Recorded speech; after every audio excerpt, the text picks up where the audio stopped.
Hello, I'm Severn Suzuki, speaking for ECHO, the Environmental Children's Organization. We're a group of 12 and 13-year-olds trying to make a difference.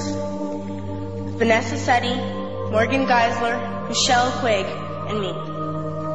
We've raised all the money to come here ourselves, to come 5,000 miles to tell you adults you must change your ways. Coming up here today, I have no hidden agenda.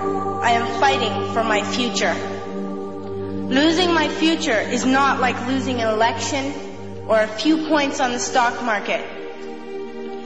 I am here to speak for all generations to come. I am here to speak on behalf of the starving children around the world whose cries go unheard. I am here to speak for the countless animals dying across this planet because they have nowhere left to go.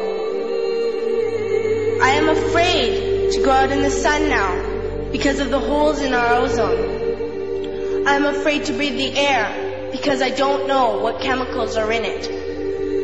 I used to go fishing in Vancouver, my home, with my dad, until just a few years ago we found the fish full of cancers. And now we hear of animals and plants going extinct, every day vanishing forever. In my life, I have dreamt of seeing the great herds of wild animals, jungles and rainforests full of birds and butterflies. But now I wonder if they will even exist for my children to see. Did you have to worry of these things when you were my age? All this is happening before our eyes, and yet we act as if we have all the time we want and all the solutions.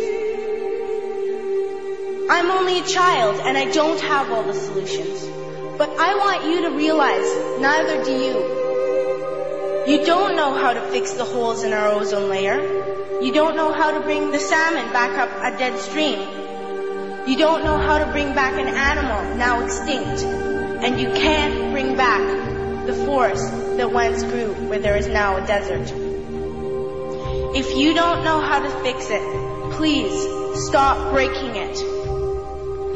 Here, you may be delegates of your government, business people, organizers, reporters, or politicians, but really, your mothers and fathers, sisters and brothers, aunts and uncles, and all of you are someone's child. I'm only a child, yet I know we are all part of a family, 5 billion strong, in fact, 30 million species strong. And borders and governments will never change that. I'm only a child, yet I know we are all in this together and should act as one single world towards one single goal. In my anger, I am not blind, and in my fear, I am not afraid of telling the world how I feel. In my country, we make so much waste. We buy and throw away, and yet northern countries will not share with the needy. Even when we have more than enough, we are afraid to share. We are afraid to let go of some of our wealth. In Canada, we live the privileged life, with plenty of food, water, and shelter. We have watches, bicycles, computers, and television sets. The list could go on for 2 days. 2 days ago, here in Brazil, we were shocked when we spent time with some children living on the streets. This is what one child told us. I wish I was rich.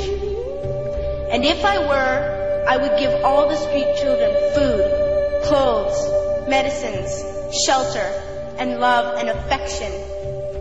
If a child on the streets who has nothing is willing to share, why are we who have everything still so greedy? I can't stop thinking that these are children my own age, that it makes a tremendous difference where you are born. That I could be one of those children living in the favelas of Rio. I could be a child starving in Somalia, or a victim of war in the Middle East, or a beggar in India. I am only a child, yet I know if all the money spent on war was spent on finding environmental answers, ending poverty, and finding treaties, what a wonderful place this earth would be. At school, even in kindergarten, you teach us how to behave in the world. You teach us not to fight with others, to work things out, to respect others, to clean up our mess, not to hurt other creatures, to share, not be greedy. Then why do you go out and do the things you tell us not to do? Do not forget why you are attending these conferences, who you're doing this for. We are your own children. You are deciding what kind of world we are growing up in. Parents should be able to comfort their children by saying, everything's going to be all right. It's not the end of the world, and we're doing the best we can. But I don't think you can say that to us anymore. Are we even on your list of priorities?